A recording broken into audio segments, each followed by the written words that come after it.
야당이 뭐 사형시켜야 한다, 목을 베야 한다 이런 그건까지도 하고 뭐 수갑을 채우고 포승줄로 묶어 질질 끌고 나와야 한다 이렇게 강한 어조로 윤 대통령을 비난해왔는데 근데 그러면서도 또 탄핵 심판에서 내란죄를 철회하기도 하지 않았습니까? 이 부분에 대해서 어떻게 보세요? 저는 그런 말들을 들으면서 네. 이게 과연 자유민주주의 대한민국의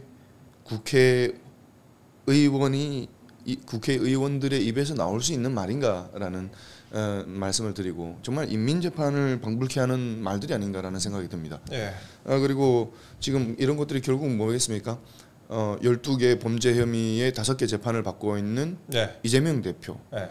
이 사람에게 민주당 의원들이 정말 충성 경쟁을 벌이고 있는 것이 아닌가. 결국에 그래서 좀 더 강한 센 말들을 꺼내 갖고 이제 경쟁을 하듯이 하고 있는데 정말 이런 것들이 그리고 또 뭡니까 더 자극적인 말들을 하고 정말 민주파 출소 같은 이게 말이 되는 공기관을 사칭하고 그리고 경찰 사칭이죠. 이거. 카톡 계엄하고 그리고 네티즌들의 SNS 활동을 검열하겠다.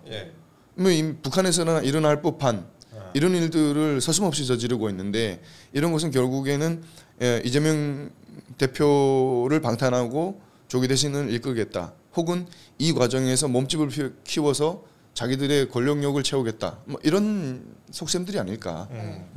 그 이재명 대표 이제 말씀을 하셨으니까 말인데 이재명 대표 선거법 사건이 있잖아요. 1심에서 유죄 나온 거. 요거 이제 항소심 재판부에 2달 동안 신권 배당 안 한다고 합니다. 스피드를 내겠다는 건데 집중하겠다는 건데 이럴 때일수록 이제 이재명 대표하고 야당은 윤 대통령 탄핵 심판을 재촉할 것 같은데 요거 앞으로 어떻게 될 것 같습니까?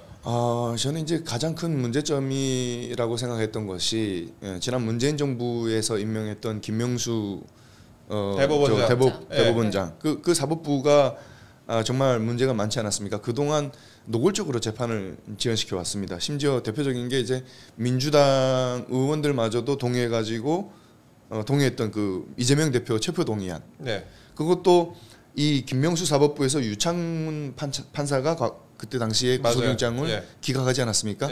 그 뒤에 어떤 일이 일어났습니까? 22대 총선에서 이재명 대표가 완전 공천 학살을 저지르고 친명 횡재, 비명 행사 이런 말이 나올 정도로 그러면서 이제 이재명 대표의 일극 체제가 완성이 되지 않았겠습니까? 지금 이런 사태가 일어나고 민주당에서 이재명 대표가 잘못하는 부분에 대해서 민주당 의원들이 이재명 대표를 비판하는 사람 단 한 명이라도 본 적이 있습니까? 그래서 결국에는 이런 대한민국의 국회가 독재를 저지르는 사상 초유의 일까지 벌어졌단 말입니다. 그래가지고 이제 그리고 또 이번에 뭡니까 그 서부지법의 공수처가 판사 쇼핑을 하는 일들 이런 일들까지 이루어지면서 김명수 사법부가 문제가 됐던 것을 이제 공수처까지 오면서 이런 일이 많이 나왔죠. 근데 이런 것이 이제 일각에서는 이런 얘기도 있습니다. 사법부의 좌파 카르텔이 심각하다 이런 얘기도 있지 않습니까? 그러니까 이런 게 이제 다 그 증거들인 거죠. 그랬던 것이 이제 이번에 23년에 윤석열 정부 들어오고 나서 다행히도 조희대 사법부가 이제 나오면서 이제 출범을 하면서 재판의 속도를 내게 되고 이번에 이제 이재명 대표 선거법 그 항소심도 빨리 추진하겠다라는 그 목표로 어떻게 보면은 다른 사건을 배당하지 않은 것 아니겠습니까? 그래서 이제 좀 더 속도를 확실히 낼 것 같다라는 생각이 들고.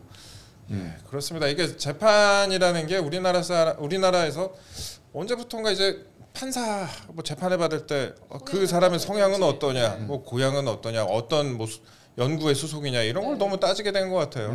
그게 좀 너무 심각하고 누구보다 중립적이어야 될 사법부의 판사들, 사법부의 그 공직자들이 어떻게 보면은 이 뭐 우리법 연구회 뭐 이런 어떤 정치 조직에서 활동하고 어떤 정치적 성향을 뚜렷하게 드러낸다라는 것 자체가 저는 적절하지 않다라고 보고 있습니다. 저희 그 최근에 이제 지지율 얘기 좀 한번 제가 말씀 여쭤볼게요. 그 여당 지지율이 탄핵 이후에 윤석열 대통령하고 여당 지지율이 급상승을 했습니다. 그 이번에 윤석열 대통령 지지율 46.6% 조사 결과도 있었고, 근데 민주당은 지금 이제 그에 반해서 많이 하락하고 있는데 이번 체포영장 집행이 무리한 집행이다라는 그러니까 법적으로 좀 법적으로 논란이 있는 집행이다라는 비판을 받는 상황에서 더 영향을 줄 것이라고 보세요? 제가 어떻게 지지율을 예측할 수 있겠습니까만은 어쨌든 이 무리한 체포영장 집행에 대해서 반드시 국민적인 역풍은 있지 않을까 이런 생각이 들고 뭐 다만 이제 탄핵 정국 이후로 대통령 10% 이하로 갔던 대통령 지지율과 20%까지 떨어졌던 우리 당의 지지율이 이제 40%를 넘어서 또 그 아까 말씀하신 대로 대통령 지지율은 46점 몇 %까지도 나오고 우리 당의 지지율은 민주당과 오차 범위 내에서 이제 접전까지 벌이는 그런 이제 현상이 일어나는데 이건 결코 뭐 우리 당이 잘해서는 아니고 또 우리 당이 기뻐할 일도 아니라고 생각합니다. 근데 이제 이 대통령 그러니까 우리 당과 대통령의 지지율이 오르는 이유는 계엄 이후로 그 국민적 관심이 정치권에 쏠리면서 한덕수 권한대행까지도 민주당이 그렇죠. 29번째로 탄핵을 시키지 않았습니까? 이 실체, 정치권의 실체를 국민께서 아시게 된 부분 이런 것들이 가장 큰 것이 아닌가. 그래서 정말 이재명 대표를 방탄하고 그리고 그 방탄을 위해서 민주당이 탄핵 중독에 걸려 있는 상황. 그래서 나라가 망가지는 이 상황에서 1차적으로는 보수층이 집결하고 그리고 이 실체를 알아보시는 국민들께서 많은 분들이 민주당에 등을 돌리는 그런 현상들. 그리고 그 이후 또 어떻습니까? 이제 탄핵 집회를 탄핵 그 소추가 된 이후로 헌재에서 말씀하신 대로 탄핵 소추 사유 중에 내란죄를 빼고 그렇죠. 그리고 공수처가 무리하게 영장 집행을 하면서 이 정치적인 수사를 한 것들. 그리고 민노총이 탄핵 찬성 집회에서 막 경찰을 폭행하는 폭력적인 시위도 일어났고 그리고 뭐 남태령에서 뭐 트랙터 시위 거기 종북 시위였다라는 논란도 있고 그리고 탄핵 찬성 집회에 가면은 정말 그 저는 이제 좀 참담한 것들이 깃발들이 이렇게 보면은 뭐 사회주의, 볼세비키, 막수주의 뭐 이런 것들이 붙어 있어요. 아니 북한에서 오셨는데 그거 보면은 좀 정말 참담하죠. 정말 이게 대한민국 자유민주주의 대한민국에서 이런 깃발들을 들고 나오는 사람들은 도대체 뭔가 이런 생각도 들고 그리고 뭐 아까도 말씀드렸다시피 민주파 출소, 뭐 카톡 계엄령 그리고 지금 수많은 일반 국민들이 고발되셨어요. 어려움을 호소하고 계시거든요. 그래서 이런 것들 보면서 대한민국의 많은 국민들께서 이게 정말 자유민주주의 체제가 정말 흔들리고 있는 것이 아닌가 이런 생각들을 하시는 것이 지지율에 반영되는 게 아닌가 이런 생각이 듭니다. 그런 말씀하셨으니까 제가 여쭤보고 싶은 말씀이 의원님이 이제 북한에서 오실 때는 한국의 정치에 대해서 기대한 바가 상당히 컸을 것 같은데 지금 말씀하신 내용만 보면은 굉장히 참담한데 이거 어떻게 판단하십니까? 이거 북한을 피해서 북한의 그 1인 독재 정권을 피해서 오셨는데 지금 한국 정치권 돌아가는 걸 보면 이것도 또 많이 실망하실 것 같은데 정말 상상도 못했습니다. 그런 말씀을 하시니까 제가 과거에 이제 봤던 댓글 중에 하나가 기억이 나는데 박 의원은 어떤 네티즌께서 박 의원은 북한이 싫어서 탈출했는데 한국에 왔더니 한국이 북한이 돼가는 거 아니냐 이런 말씀을 하셨던 것이 참 이 마음이 안 좋았었고요. 그리고 정말 제가 정말 상상을 못했던 것은 국회가 이렇게 독재를 저지를 수 있다라는 것은 정말 상상도 못했습니다. 그래서 정말 국회가 독재를 하면서 나라가 이 지경으로까지 망가지는 결국에는 국회가 독재를 저지르면서 국회가 쓸 수 있는 최후의 수단인 탄핵권을 그 어떻게 보면 계엄 전까지 22번을 남발하지 않았습니까? 그 연속적으로 남발을 하니까 어떻게 보면은 대통령이 자기가 쓸 수 있는 절대 써서는 안 되지만은 자기가 쓸 수 있는 최고의 행정권을 발동해 가지고 결국에는 국회 그러니까 입법부와 행정부가 극한으로 충돌을 하면서 나라가 망가지는 상황이 벌어진 것이죠. 이번 영상 윤석열 대통령 영상 공개한 영상에서도 탄핵을 29번이나 했다 이 부분을 강조했었던 것으로 제가 기억을 하고 있는데 정말 근데 그럼에도 불구하고 저는 한 가지 믿음이 있는 것이 우리 정치권이 이렇게 참담한 일들을 저지름에도 불구하고 정말 우리 대한민국의 수많은 깨어있는 시민들께서 이 대한민국을 지탱하고 계시다. 그래서 이 무너져가는 것을 대한민국의 이 깨어있는 애국 시민들께서 지키고 계시다라는 점이 너무나도 감사하고 다행이라는 생각이 듭니다. 북한하고 다른 점이겠죠. 북한하고 달라야죠. 그럼요. 달라야 될 것 같은데 공수처가 이제 윤 대통령에 대해서 구속영장을 아마 청구할 것 같습니다. 이러면은 오늘 오후나 아니면 내일 오전쯤에 청구할 것 같은데 앞으로의 전망은 어떻게 보세요? 그래서 이게 그 48시간 신문을 하게 되고 안 하게 되면 이제 다시 저 대통령을 이제 돌려보내셔야 되는 거 아니겠습니까? 예. 그러면은 이제 공수처가 애초에 체포영장 집행을 무리하게 한 이유가 없어지는 것이니까 반드시 구속영장 청구는 하게 될 거다라는 생각이 들고 이들의 목적은 결국에는 대통령을 끌어내려서 망신을 주고 그리고 보수의 어떻게 보면은 그 구심점을 없애가지고 와해시키겠다라는 것 아니겠습니까? 근데 이런 것들이 되려면은 반드시 어쨌든 구속영장은 갈 거라고 봅니다. 근데 두 가지 쟁점이 있는 것 같은데, 두 가지. 예, 하나는 이제 서울중앙지법이 아닌 또 서부지법에 할 것이냐. 그리고 다른 하나는 구속영장을 청구할 사유가 명백하냐. 왜냐하면 대통령은 어차피 이제 뭡니까 이제 뭐 도주의 우려나 뭐 증거인멸의 우려가 없는 상황 아니겠습니까? 이제 근데 이런 것들을 제쳐두고서라도 분명히 서울중앙지법에 구속영장을 청구하게 되면은 혹시 기각이 될 가능성이 있는 상황이니 공수처가 지금까지 불법인 걸 알면서도 강행해온 이 행태를 결국 이번에도 구속영장에 뭐 또 법을 준수하려고 할 것이냐, 또 결국에는 서부지법에다가 구속영장을 청구해서 또 강행하려고 하지 않을까 이런 생각을 해봅니다. 조심스럽게. 그렇습니다. 제가 그 여론조사 오늘 아침에 뜬 거 보니까요. 그 미디어 토마토, 뉴스 토마토에서 이제 미디어 토마토에 의뢰해갖고 나온 조사 결과가 나왔는데 잠깐 간단히 좀 말씀드리자면은 여기가 약간 이제 야권 성향이다 이런 평가를 받는 곳이잖아요. 근데 이번 여기도 좀 많이 올라왔습니다. 국민의힘이 40.5%, 민주당이 41.8%, 격차가 17.4%에서 1.3% 포인트 차이로 이제 접전 상황이다, 오차범위 내다 이렇게 말씀드리고 그 다음에 이번에 윤석열 대통령 체포영장 집행에 대해서도 찬성이 55.0%, 반대가 43.8%인데 이곳의 성향을 감안하면 이 부분에 대해서도 이번에 체포영장 집행에 대해서 국민적으로 상당히 반대하는 여론이 상당하다라는 걸 볼 수 있을 것 같습니다. 이게 여러분들 참고하시라고 제가 간단히 좀 말씀드립니다.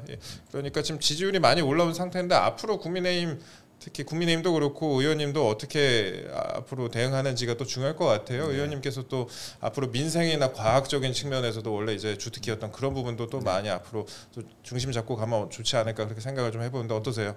고맙습니다. 제가 그러지 않아도 아무리 전국이 혼란하고 정말 정치권이 이렇게 심각하게 대립하고 우리의 어떤 이 법치주의가 무너지고 있는 이런 정말 심각한 혼란한 전국 가운데서도 우리가 민생 챙길 거는 반드시 챙겨야 된다라고 생각해서 제가 지난주에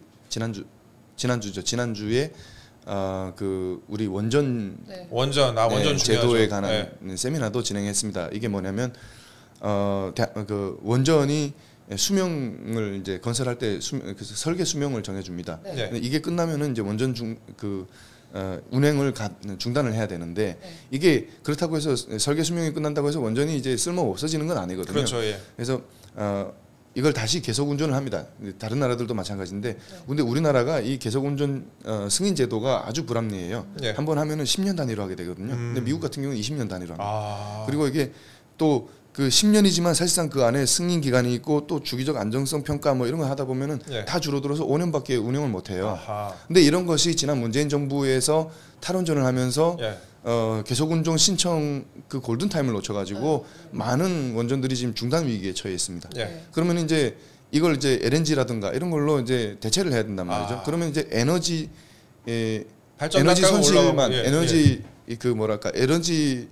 부족분으로 해서 발생하는 손실만 5조 원 규모로 예측이 되고 이것뿐만 아니라 뭐 전기요금 상승하고 제조업들에서 제조 비용이 상승해가지고 경쟁력 하락하고 이런 것까지 계산하면은 심각합니다.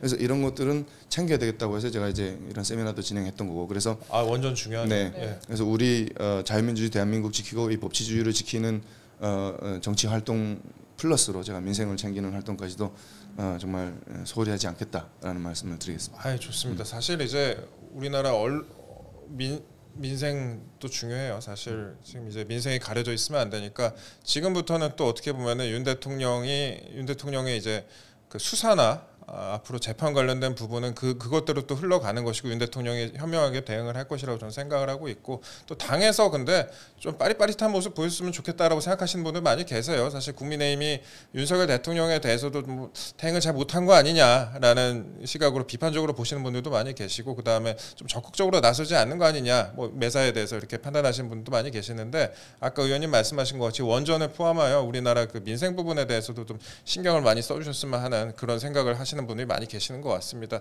제가 마지막으로 하나만 좀 여쭤볼게요. 제가 카카오톡 보니까 의원님 그제 생일이었더라고요. 제가 아이 기프티콘을 못 보내드렸는데 이 생일 고맙습니다. 제가 보내드릴게 이따가. 근데 고맙습니다. 생일 이 즐길 틈도 없이 이제 바쁘셨을 네. 것 같은데 즐기는 게 뭐가 있습니까? 참 생일인데 가장 빡셀 때 지금 생일이었는데 생일에 뭐 하셨어요? 생일에 네. 일을 했죠. 일을 했고요. 다행히도 그래도 우리 또 보좌진이 네. 그래도 생일에 미역국은 챙겨 먹어야 된다 해서 점심에 그래도 미역국 한 그릇 먹을 수 있게 해주셨습니다. 근데 또 뭐 이 참에 뭐 어떻게 보면 너무 무거운 얘기만 했으니까 가벼운 얘기를 하나 한다면 한국에서는 이제 생일이게 되면은 미역국을 먹지 않습니까? 근데 북한에서는 생일이게 되면은 미역국이 아니라 그 면을 먹습니다. 냉면이나 국수 이런 것들을 먹게 되는데 뭐 장수하라는 의미겠죠. 근데 대신에 미역국은 산모들이 먹는 겁니다. 그래서 처음에 한국에 왔을 때 생일인데 미역국 먹었어 해서 나는 산모도 아닌데 왜 미역국을 먹어 이렇게 했더니 나중에 알고 보니까 우리나라에서 미역국을 먹는 풍습은 그 나를 낳아주신 부모님 나를 낳아주시고 키워주신 부모님에 대한 감사함을 이제 기억하고 감사함을 표현하기 위해서 이제 미역국을 먹는다 이렇게 얘기를 하셔서 그래서 맛있게 점심 한 그릇 잘 먹었습니다. 알겠습니다. 저희 지금까지 박충건 의원과 함께 최근에 전국에 대해서 좀 다뤄봤습니다. 어제 체포영장 집행 등 다양한 부분에 대해서 다뤄봤는데 뭐 오늘부터 또 몇 시간 또 엄청 시끄러울 것 같아요. 오늘 이제 또 체포 적부심도 윤석열 대통령 측이 청구를 했고 또 앞으로 그 부분도 좀 이슈가 있을 것 같고 그 다음에 또 이 수사의 적법성 여부 이런 부분도 좀 앞으로 좀 이슈가 있을 것 같은데 앞으로 의원님께서 많이 좀 챙겨주셨으면 하는 생각하고 있습니다. 알겠습니다. 파이팅 해주세요. 최선을 다하겠습니다.